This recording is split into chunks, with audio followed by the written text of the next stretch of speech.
I think it's worth an applause about what Rockstar has achieved over the past year or so with the progress that they've made for GTA 6, because oh my god, did they deliver with this trailer 2, over 70 screenshots, and that entire website not only going as far as to show off all kinds of locations, people, and just simply telling us about the characters and what they are. All of this stuff is unprecedented. A trailer that is nearly 3 minutes long, something that Rockstar has never done, when traditionally they release a trailer that's about a minute to a minute and a half, and then they're like, see you in a few months. This time around, they not only dropped a nearly 3-minute trailer, they also released all that other information, something that I've never seen them do.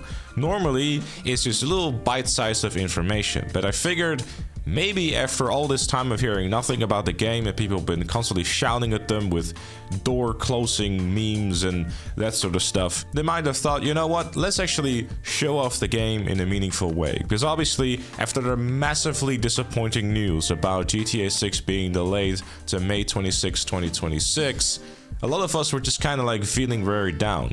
Myself very much included, because having nothing to go on about why exactly the game was delayed other than like it is for the better, and it always is going to be with the games that are getting delayed, especially Rockstar titles, you were just kind of wondering like, man, a little screenshot or a little, hey, this is what the game is looking like at the moment. Then they decided to just pull a funny on us and just shadow drop literally everything in one go. Something that I personally always expected them to do, because it's Rockstar. Traditionally speaking, they announced the first trailer and that's it. Although I was then corrected the other day when I figured out that Red Dead Redemption 2 actually announced all their gameplay trailers and trailers beforehand.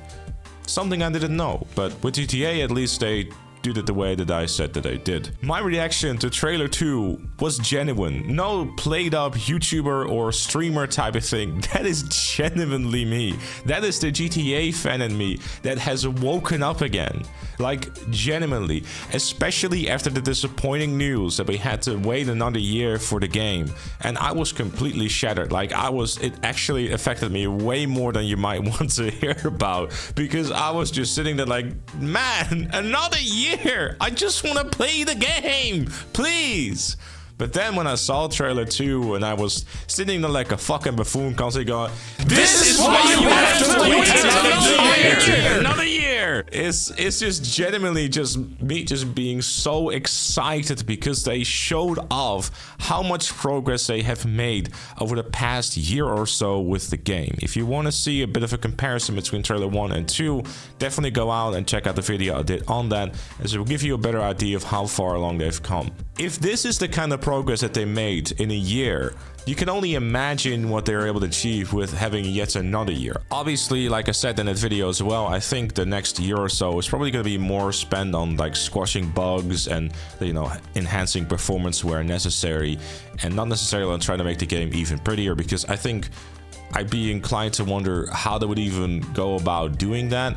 But regardless, I think just in general, the game is shaping up to be absolutely incredible. It's just looking amazing. It feels and looks like a GTA game.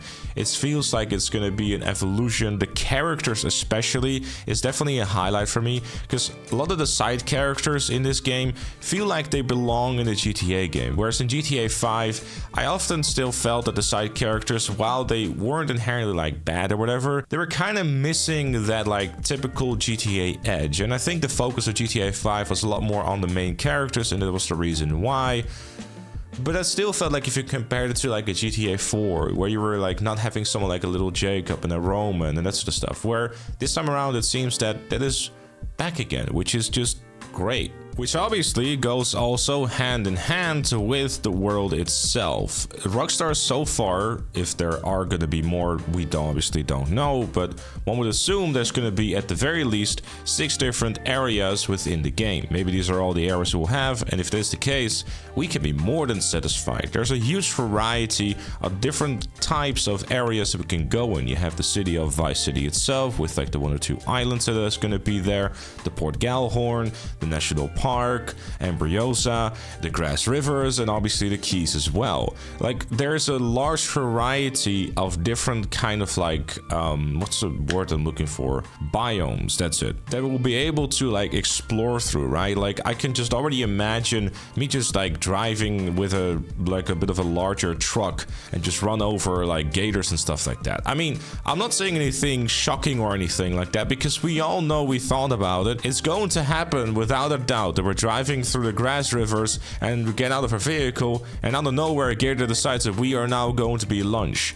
There's going to be so much different types of wildlife and stuff in the game too, which I really hope that there's going to be like a good emphasis on like hunting and that sort of stuff too, because obviously there's a lot of different things that they can carry over from Red Dead Redemption 2 to GTA 6.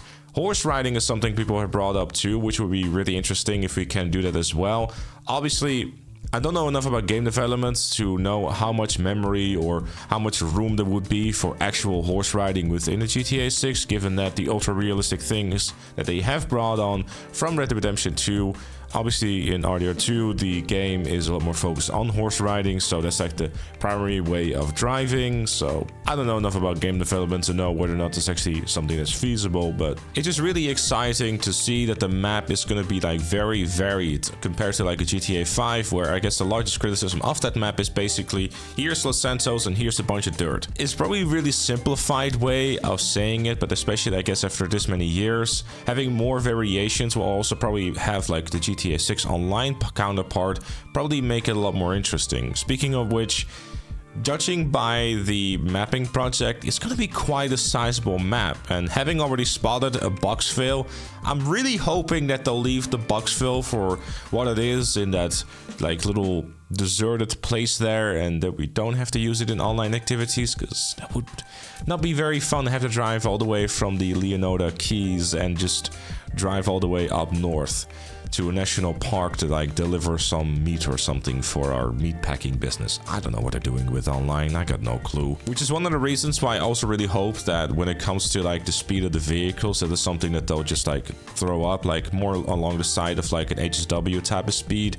as that is something that in GTA 5 has made the game like a lot more interesting, especially when it comes to driving vehicles. And given how large the map is, you would hope that they'll also have like vehicles that go quick enough to traverse the map in a reasonable amount of time. There's also apparently, according to the mapping project, 2 different airports, which will be interesting. We haven't seen a whole lot of air vehicles yet, so I'm kind of curious like how many different types of helicopters and planes and stuff like that.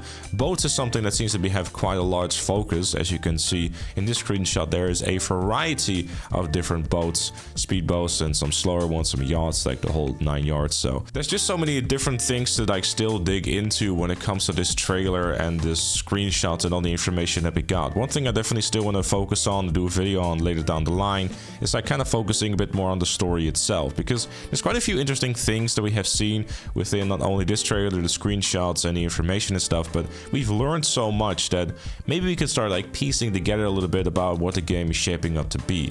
Definitely have a few interesting takes that you might want to hear about. Now obviously, I think the big question that is going to start popping up in the next couple of days or weeks is, where is trailer 3 and when can we expect to see actual gameplay? I mean, I'm saying that because people have already been asking me. To kind of give like, I guess, a realistic timeline for this, next month or the month after is when we're going to get a GTA Online DLC, if by previous years anything to go by, so the summer DLC, which I don't think we're going to be seeing anything about GTA 6 for quite some time. I think it's going to be a few months until we do again, as per usual. I don't think we'll be seeing like a massive amount of marketing until like 6 months before the release. So probably like by the time it's January 2026, that's probably when we start hearing like a lot more about the game. The gameplay trailer like we had in GTA 5 and RDR2 probably will be like a month or two before release, so don't expect that to be coming out anytime soon. The game would have to be like very far along for them to actually like start showing off actual gameplay.